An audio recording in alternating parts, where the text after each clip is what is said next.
नमस्कार, स्वागत है आप सभी का। मैं हूं कृतिका और देश के सबसे भरोसेमंद चैनल डीडी न्यूज पर लेकर हाजिर हूं आपका अपना पसंदीदा शो खबरों का सरपंच न्यूज पंच। और इस कार्यक्रम के जरिए हम आप तक हर रोज वो तमाम खबरें पहुंचाते हैं जिन पर रहती है हम सभी की नजर। और आज न्यूज पंच के जरिए जिन प्रमुख खबरों की करने वाले हैं हम बात, जानेंगे कि अपडेट अपने संवाददाताओं से। सबसे पहले एक नजर डालेंगे उन प्रमुख खबरों पर। तो प्रमुख खबरों में सबसे पहले और मुख्य तौर पर बात होगी चंद्रयान 2 को लेकर। जी हां, चंद्रयान 2 को बड़ी उपलब्धि इस समय मिल चुकी है और इसरो ने इसकी जानकारी दी है। आखिर ये बड़ी उपलब्धि क्या है और चंद्रयान 2 कब लॉन्च किया गया था और ये बड़ी उपलब्धि कैसे और क्या ये बड़ी उपलब्धि मिली है, बताएंगे इस खबर के बारे में विस्तार से आपको। लेकिन इसके साथ ही जो दूसरी प्रमुख खबर वो आपको बता दें, जहां दिल्ली की हम बात करें और दिल्ली में पहला दीपोत्सव बीते कल रात कर्तव्य पथ पर देखने को मिला है। आखिर कितने दिए यहां पर जलाए गए हैं, क्योंकि अगर हम देखें तो 27 सालों के बाद भारतीय जनता पार्टी की दिल्ली के अंदर वापसी हुई और इस बार दिल्ली में जब बीजेपी इस समय सत्ता में है तो ऐसे में दीपोत्सव का ये कार्यक्रम अयोध्या जैसी ही कुछ तस्वीर दिल्ली के अंदर नजर आई है। दिखाएंगे ये तस्वीर भी आपको। लेकिन इसके साथ ही जो तीसरी जरूरी और महत्वपूर्ण खबर है वो है अंतर्राष्ट्रीय जगत से जुड़ी हुई, जहां आपको बता दें कि पाकिस्तान की तरफ से जब अफगानिस्तान पर हमले किए गए तो इन हमलों में 3 उभरते हुए क्रिकेट सितारों की मौत हो गई है, जिसको लेकर इस वक्त अफगानिस्तान में काफी गुस्सा है और काफी रोष इस समय नजर आ रहा है पाकिस्तान को लेकर, और इस हमले की निंदा भी की है। बताएंगे इस खबर के बारे में भी विस्तार से आपको। लेकिन सबसे पहले शुरुआत पहली और प्रमुख खबर के साथ करते हैं। इसमें आपको बता दें कि सबसे पहले बात करते हैं हम भारतीय अंतरिक्ष अनुसंधान संगठन यानी इसरो की, जिसे चंद्रमा पर बड़ी सफलता हाथ लगी है। जी हां, चंद्रयान 2 मिशन ने कमाल कर दिखाया है। दरअसल अब तक सूरज की गतिविधियों का असर सिर्फ पृथ्वी तक ही सीमित माना जाता था, लेकिन अब इसरो के वैज्ञानिकों ने सूरज के कोरोनल मास इजेक्शन यानी सोलर स्टॉर्म्स का असर चांद की सतह पर भी दर्ज किया है। और यह खोज हुई है चंद्रयान 2 के ऑर्बिटर से। आपको यह भी बता दें कि ऑर्बिटर पर मौजूद चेस 2 यानी चंद्र एटमॉस्फेरिक कंपोजिशन एक्सप्लोरर 2 ने पहली बार इस अद्भुत घटना को रिकॉर्ड किया है। और सूरज से निकले प्लाज्मा कण जब चांद तक पहुंचे तो लूनर एक्सोस्फीयर में अचानक से दबाव बढ़ गया और यही बदलाव चेस 2 ने तुरंत ही पकड़ लिया, जिससे ये साफ है कि सूरज की हर हरकत का असर सिर्फ हमारी धरती पर नहीं बल्कि चांद के माहौल पर भी पड़ता है। आखिर क्या होता है कोरोनल मास इजेक्शन, बताएंगे आपको, साथ ही करेंगे चर्चा। उससे पहले आपको दिखाते हैं चंद्रयान 2 ने किया कमाल। तो चंद्रयान 2 की ये बड़ी उपलब्धि और इसरो के हाथ लगी है ये बड़ी सफलता। इसरो को ये बड़ी सफलता मिली है। चंद्रयान 2 ने जो ये कमाल किया है उसके जरिए, जहां सूरज के कोरोनल मास इजेक्शन का असर जो है वो इस समय चांद पर भी अब नजर आ रहा है। हालांकि इससे पहले अगर हम देखें तो सिर्फ यही जानकारी थी कि पृथ्वी पर सूरज की किरणों का असर होता है, लेकिन चांद पर भी इसका असर पड़ रहा है। लूनर ऑर्बिटर ने असर का पूरा ऑब्जर्वेशन किया है कि क्या कुछ बदलाव होते हैं वहां पे, उसका पूरा ऑब्जर्वेशन किया गया। चेस 2 का इस्तेमाल करके ये नई खोज इसरो की तरफ से की गई है। चंद्रमा का जो दिन वाला हिस्सा है वहां पर एक्सोस्फीयर का जो दबाव है वो अचानक से काफी ज्यादा बढ़ा हुआ चेस 2 ने देखा, और चेस 2 ने पहली बार इस दबाव को देखा है, जिसके बाद में ये बात नजर आती है और ये बात साफ हो जाती है कि जो असर सूरज का पृथ्वी पर होता है वैसा ही कुछ असर चंद्रमा पर भी पड़ता है। आखिर क्यों इसे खास मौका बताया जा रहा है वो आपको बता दें, क्योंकि बेहद कम ऑब्जर्वेशन के मौके आते हैं ऐसे, और ये ऑब्जर्वेशन जब हुई तो इसके जरिए एक बड़ी उपलब्धि कहीं ना कहीं से देखा जा रहा है। 10 मई 2024 को सूरज से चांद की ओर फेंकी गई CME की श्रृंखला जो फेंकी गई थी उसका असर चांद पर पड़ा और चांद की सतह पर मौजूद एटम जो है वो टूटकर चांद के एक्सोस्फीयर में चले गए, और यही असर उस दौरान नजर आया है। हालांकि कुछ समय के लिए चांद की डेंसिटी और प्रेशर जो है वो भी बढ़ता हुआ इस बीच नजर आया है। आखिर कोरोनल मास इजेक्शन क्या होता है, आसान भाषा में आपको समझाते हैं। सीधे तौर पर सूर्य जो है हमारा सबसे नजदीकी तारे के तौर पे इसे मानते हैं, और ये एक आग का गोला है जो हम सभी जानते हैं, जो लाखों डिग्री सेल्सियस गर्म है और पृथ्वी के आकार से लाखों गुना बड़ा है। सूर्य की सतह पर हर समय हजारों लाखों विस्फोट होते रहते हैं, और इन विस्फोटों की वजह वहां मौजूद चार्ज प्लाज्मा, प्रचंड तापमान और मैग्नेटिक फील्ड है। इसकी वजह से भयानक तूफान उठता है वहां पे और अंतरिक्ष में बहुत सा चार्ज प्लाज्मा फैल जाता है। इसे ही कोरोनल मास इजेक्शन कहते हैं और इस कोरोनल मास इजेक्शन का असर जो है वो चांद पर भी हमें पड़ता हुआ नजर आया। आखिर इस पूरे उपलब्धि को लेकर के इसरो की तरफ से क्या कुछ जानकारी दी गई है इस ऑब्जर्वेशन की, वो भी आपको बताते हैं। सीधी तौर पर इसरो की तरफ से कहा गया कि यह सीधा ऑब्जर्वेशन इस बारे में है कि कीमती जानकारी देता है कि सोलर एक्टिविटी चांद के एनवायरनमेंट पर आखिर कैसे असर डालती है। ये जानकारी इंसानों के लिए भविष्य में चांद पर रहने की जो जगह है और साइंटिफिक बेस बनाने की योजना बनाने में बहुत ही जरूरी और मददगार साबित हो सकती है। अब ये खोज वैज्ञानिक दृष्टिकोण से चंद्रमा और अंतरिक्ष मौसम की समझ को आगे बढ़ाने के साथ साथ भविष्य में चंद्रमा पर बनने वाले बेस के लिए भी चेतावनी के तौर पर इसे देखा जा रहा है। चंद्रमा पर मानव मिशन यानी कि स्थायी ठिकाने बनाने से पहले वैज्ञानिकों को इस तरह के सौर तूफान और उनके प्रभावों को भी ध्यान में रखना होगा, उन प्रभावों को समझना होगा अपनी कोई भी रिसर्च करने से पहले। दरअसल आपको बता दें कि साल 2019 में जब चंद्रयान 2 मिशन लॉन्च हुआ था तो उस दौरान उसके बाद में किस तरीके से उसके ऑर्बिटर लगातार अपडेट हम तक पहुंचा रहे हैं, कैसे लगातार डाटा शेयर किया जा रहा है वो आपको बताते हैं। क्योंकि इस मिशन में 8 वैज्ञानिक उपकरण उस दौरान भेजे गए थे जब जुलाई 2019 में, उसके बाद 20 अगस्त 2019 को सफलतापूर्वक चंद्रमा की कक्षा में इसका प्रवेश हुआ और 2019 में 7 सितंबर को अगर हम देखें तो विक्रम लैंडर से जो संपर्क है वो उस दौरान टूट गया था। लेकिन जो ऑर्बिटर है वो अभी भी लगातार चांद की जो कक्षा है वहां पर मौजूद है, वहां पर वो काम कर रहा है और पूरी तरह से सक्रिय है। निरंतर वैज्ञानिक डाटा वो लगातार इसरो की टीम तक पहुंचा रहा है। अब ऐसे में सवाल कई सारे उठ रहे हैं। हमारे साथ हमारे सहयोगी गौरव श्रीवास्तव इस वक्त जुड़ रहे हैं, सीधा उन्हीं का रुख करेंगे ताजा अपडेट के लिए। गौरव, सीधे तौर पर सवाल यही है कि आखिर जो चेस 2 के उपकरण ने जो डाटा भेजा है वो आखिर कितना महत्वपूर्ण है, कितना जरूरी है, और साथ ही क्या ये पहली बार किसी भारतीय मिशन ने ऐसी ऑब्जर्वेशन की है? गौरव। बिल्कुल कृतिका, अगर इसको देखें तो साफ तौर पर ये वैज्ञानिकों के दृष्टिकोण को लेकर हमेशा से रहा है और अब की बार क्योंकि दिवाली से ठीक पहले हम कह सकते हैं कि यहाँ पर इतिहास रचा गया है। और आज का दिन कई मायनों में इसलिए भी महत्वपूर्ण हो जाता है क्योंकि जिस तरह की स्थितियां अभी तक नजर आई हैं उसमें वैज्ञानिकों ने तमाम इस तरह के शोध किए हैं। और उसके बाद जब हम आज का दिन जैसा कि देख पा रहे हैं इसमें जब ये इसरो की तरफ से ये जो बातें कही गई है वो काफी महत्वपूर्ण है। अब किस तरह से महत्वपूर्ण है ये मैं बताता हूँ।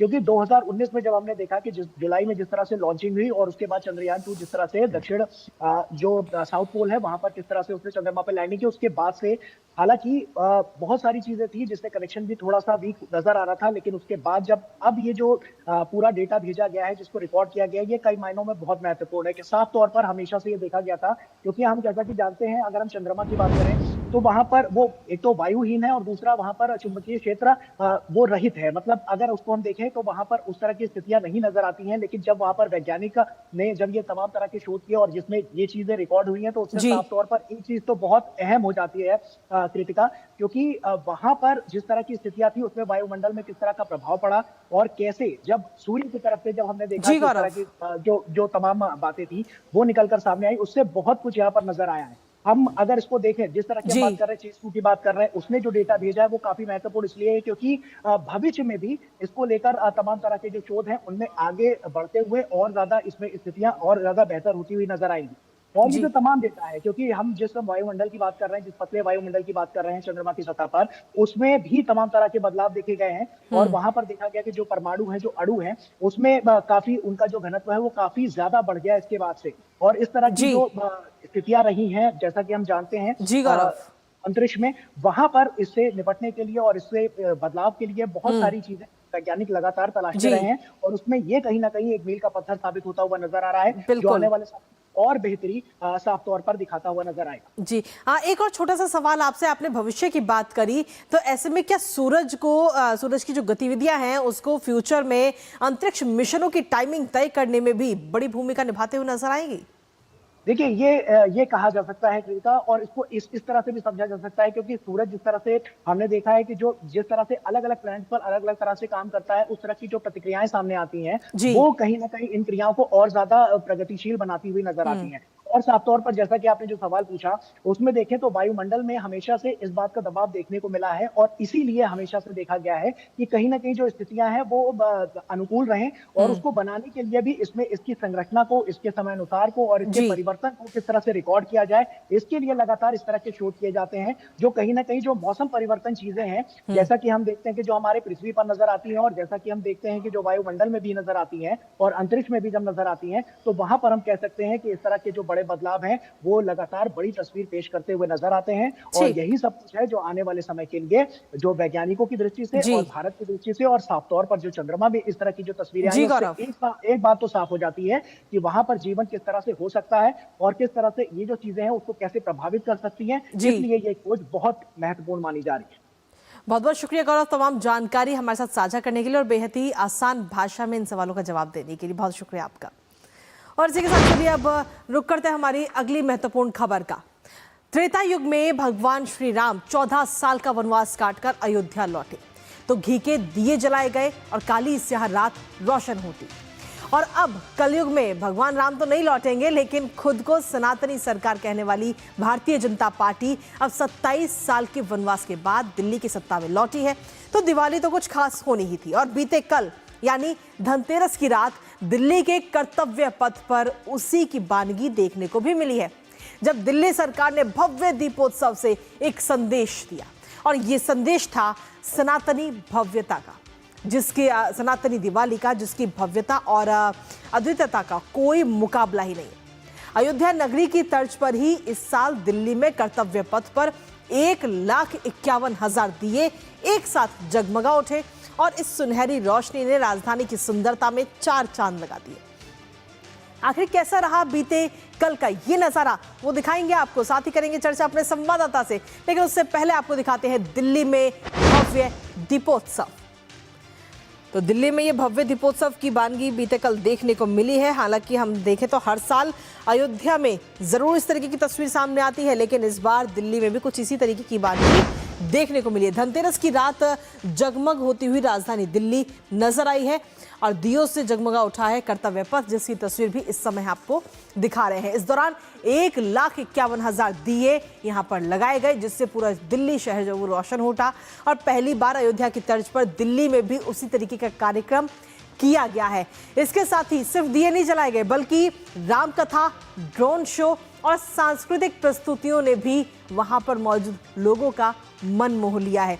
तो बीते कल की बेहद ही खूबसूरत तस्वीरें ये सामने आई हैं। अब ऐसे में ये जरूर नजर आता है कि भारतीय जनता पार्टी का 27 साल का जो वनवास था वो खत्म और जश्न इस समय जारी नजर आ रहा है, क्योंकि 27 साल के वनवास के बाद ही भारतीय जनता पार्टी दिल्ली में वापसी की है और वापसी करते ही एक संदेश सनातन का इस समय पूरे देश को दिया जा रहा है इन तस्वीरों के माध्यम से। पहली बार दिवाली पर दिल्ली की ऐसी तस्वीर नजर आई, क्योंकि हम अक्सर देखते हैं अयोध्या की तस्वीर हर साल जहां पर एक नया रिकॉर्ड बनाया जाता है, लेकिन अब दिल्ली में भी इसकी शुरुआत एक तरह से हम देखें तो हो चुकी है। राजधानी दिल्ली में नई परंपरा का ये आगाज हुआ है, जिसमें आस्था, संस्कृति और राष्ट्र भावना का ये अद्भुत संगम बीते कल देखने को मिला। इसके साथ ही सनातनी दिवाली इस दौरान नजर आई है और इसको लेकर के ये बात कही गई मुख्यमंत्री की तरफ से कि आजादी के बाद दिल्ली में पहली बार दीपोत्सव हुआ। राजा राम जब लौटे तो अयोध्या जगमग उठी थी। कर्तव्य पथ पर दीपोत्सव में दिल्ली भी अब राममय और तेजोमय हुई है। ये बात दिल्ली की मुख्यमंत्री रेखा गुप्ता की तरफ से कही गई। हमारे साथ हमारे सहयोगी गिरीश निशाना इस वक्त जुड़ रहे हैं, सीधा उनका रुख करेंगे ताजा अपडेट। गिरीश, बीते कल की बेहद ही खूबसूरत तस्वीरें सामने आई और एक तरह से हम कहें तो अयोध्या जैसी तस्वीरें दिल्ली में नजर आई कर्तव्य पथ पर, जब 1,51,000 दिए एक साथ जगमग हो रहे थे।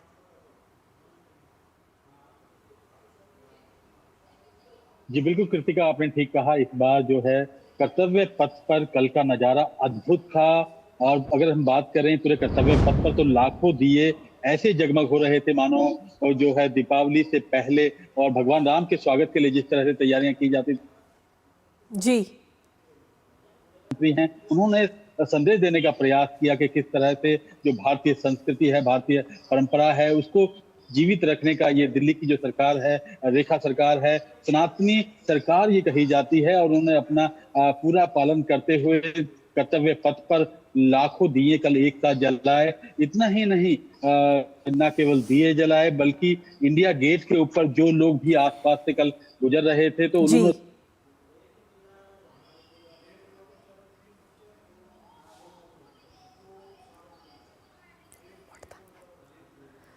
तो हमारा संपर्क अभी गिरीश निशाना से टूट गया, लेकिन एक बार फिर से संपर्क साधने की उनसे कोशिश करेंगे। लेकिन इन तस्वीरों के जरिए आप ये जरूर समझ सकते हैं कि अब दिल्ली भी राममय है, क्योंकि ये दिल्ली के अंदर अगर हम देखें तो पहली बार इस तरीके की ये नई परंपरा शुरू की गई है। हालांकि अयोध्या में तो हर साल हम इस तरीके की तस्वीरें देखते हैं। गिरीश निशाना हमारे सहयोगी एक बार फिर से हमारे साथ जुड़ गए। गिरीश, अपनी बात पूरी कीजिए।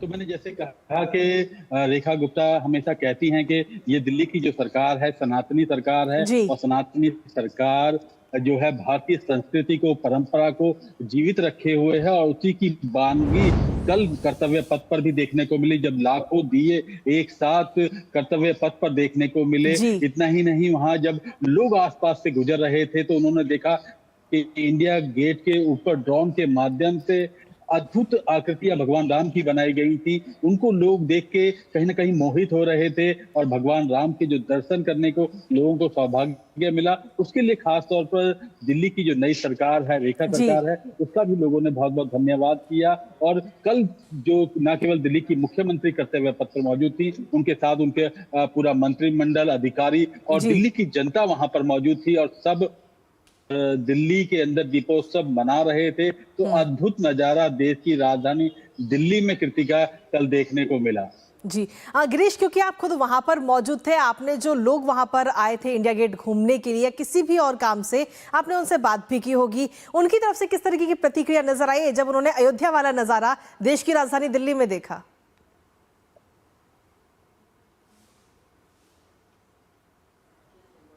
देखिए, कल पूरी तरह से, एक तरह से कहें तो देश की राजधानी दिल्ली राममय हो गई थी। इंडिया गेट के आसपास का नजारा और कर्तव्य पथ का नजारा देखते ही बन रहा था, जब वहां पर भारतीय संस्कृति, भगवान राम की जो आकृतियां हैं, अद्भुत आकृतियां वहां देखने को मिली। तो ऐसा लग रहा था कि लोग देश की राजधानी दिल्ली में नहीं है बल्कि अयोध्या में खड़े हुए हैं, क्योंकि जिस तरह से जगमग दीपक हो रहे थे, इसके साथ साथ भगवान राम की जो आकृतियां थी वो हर किसी को अपनी ओर मोहित कर रही थी, और कहीं ना कहीं दिल्ली में ऐसा लग रहा था मानो लोग अयोध्या के अंदर आ गए।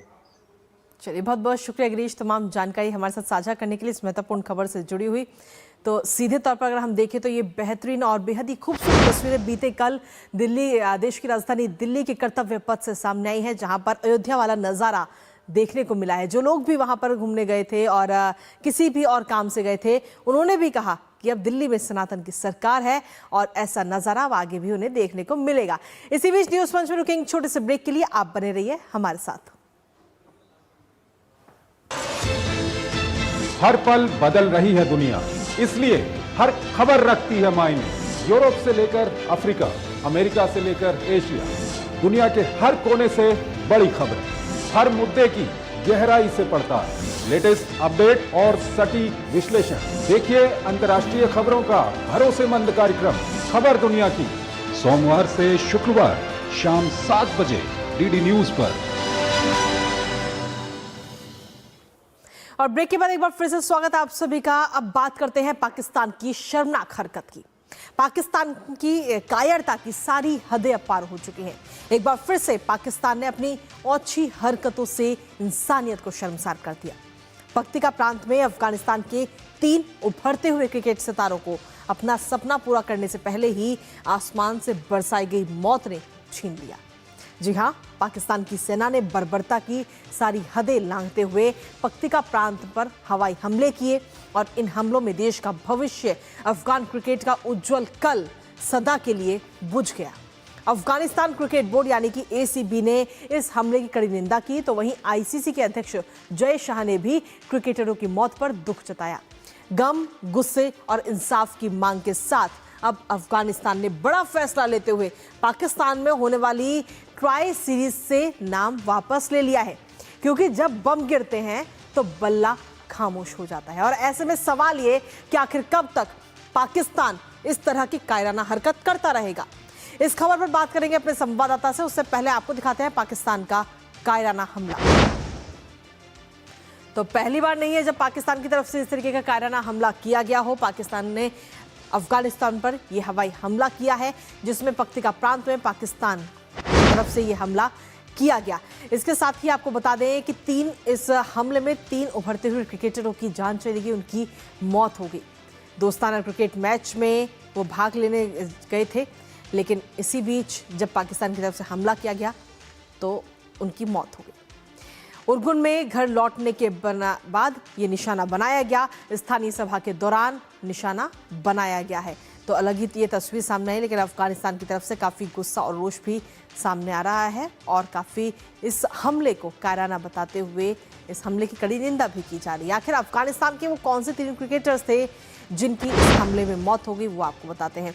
इसमें 3 क्रिकेटर्स शामिल थे, जिसमें कबीर सिबगातुल्ला हारून की हमले में मौत हो गई। साथ ही कबीर उर्गुन जिले के ऑलराउंडर खिलाड़ी थे, उनकी भी इसमें मौत हो गई। और साथ ही कप्तान राशिद खान की आदर्श मानते थे। हारून खान ने बल्लेबाजी से क्लब लेवल पर अपनी एक अलग ही पहचान बनाई थी। तो ये वो 3 क्रिकेटर जिनकी पाकिस्तान के द्वारा जब ये हमला किया गया तो इनकी मौत हो गई। इसके साथ ही इस हमले के बाद में अफगानिस्तान क्रिकेट बोर्ड जो है उसने तो इस हमले की निंदा की ही है, लेकिन साथ ही क्रिकेट बोर्ड ने भी इसकी निंदा की है। अफगानिस्तान क्रिकेट बोर्ड ने हमले की कड़ी निंदा की और पाकिस्तानी सेना को कायरतापूर्ण हमला करार दिया है। पाकिस्तान में होने वाली ट्राई सीरीज खेलने से भी सीधे तौर पर अफगानिस्तान ने इस समय इनकार कर दिया है।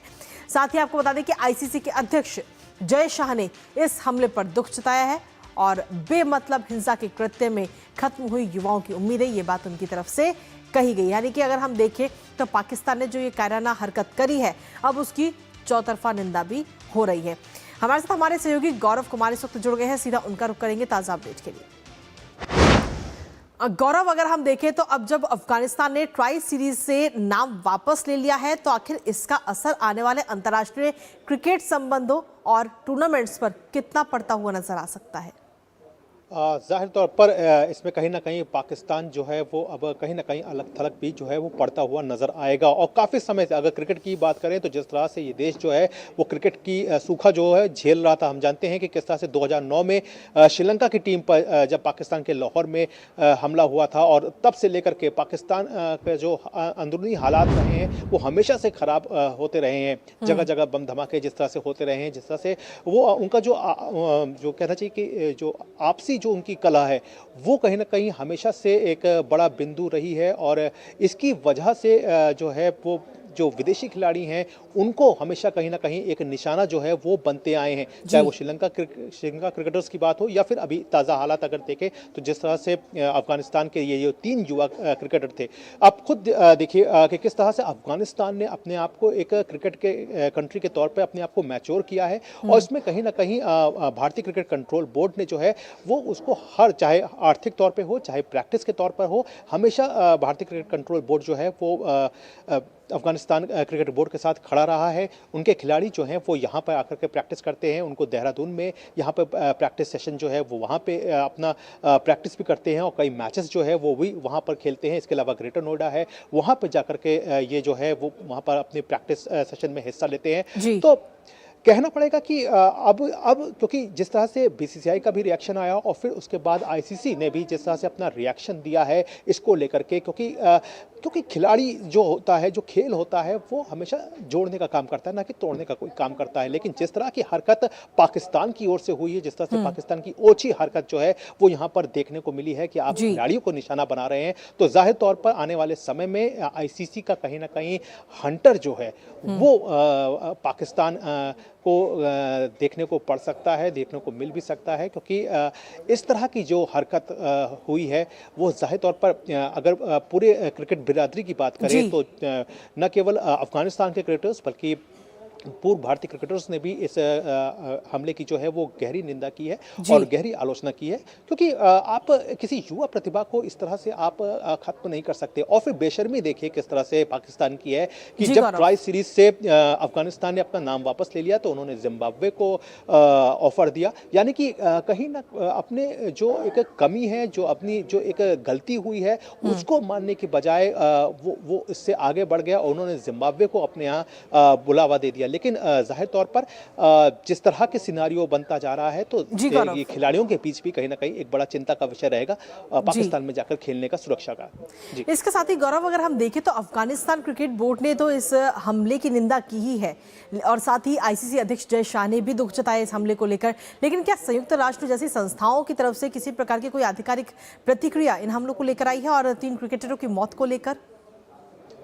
देखिए, जिस तरह का ये बात है जिस तरह से निकल करके अब सामने आई है तो जाहिर तौर पर विश्व स्तर पर इसकी एक अलग गूंज जो है वो देखने को मिलेगी, क्योंकि बड़ी बात क्या होती है कि अगर सैनिक संघर्ष हो रहा है, सैनिक जा रहे हैं तो एक अलग बात होती है, लेकिन जब आम नागरिक और जब कहना चाहिए कि कोई खिलाड़ी जो है जब आप उसको निशाना बनाते हैं, और वो भी कौन से खिलाड़ी जो कि 3 एक ऐसे खिलाड़ी जो कि घरेलू फ्रेंडली क्रिकेट जो है वो खेल करके लौट रहे थे, अपने भविष्य को संवार रहे थे, आप उनको किस तरह से आप उनको मार देते हैं और उसके बाद आप तमाम तरह की बातें जो है वो मानने की बजाय आप उस पर लीपापोती करते हैं। और जब अफगानिस्तान क्रिकेट बोर्ड ने अपने ट्राई सीरीज से जब नाम अपना वापस लिया तो आप जिम्बाब्वे की तरफ चले जाते हैं। तो ये जो बेशर्मी की जो हद पार की है पाकिस्तान ने, तो इस पे कहीं ना कहीं विश्व की जो नज़र है वो भी कहीं ना कहीं बनी हुई है। और हमने देखा था कि किस तरह से पहले भी पाकिस्तान जो है वो एक कहना चाहिए जो अपना जो उसके नापाक मंसूबे रहते हैं वो विश्व स्तर पर उसके खुलते रहे हैं। जी, बहुत बहुत शुक्रिया तमाम जानकारी हमारे साथ साझा करने के लिए गौरव, इस महत्वपूर्ण खबर से जुड़ी हुई। और इसी के साथ चलिए न्यूज़ पंच में फिलहाल मुझे और हमारी पूरी टीम को दीजिए अनुमति। नमस्कार।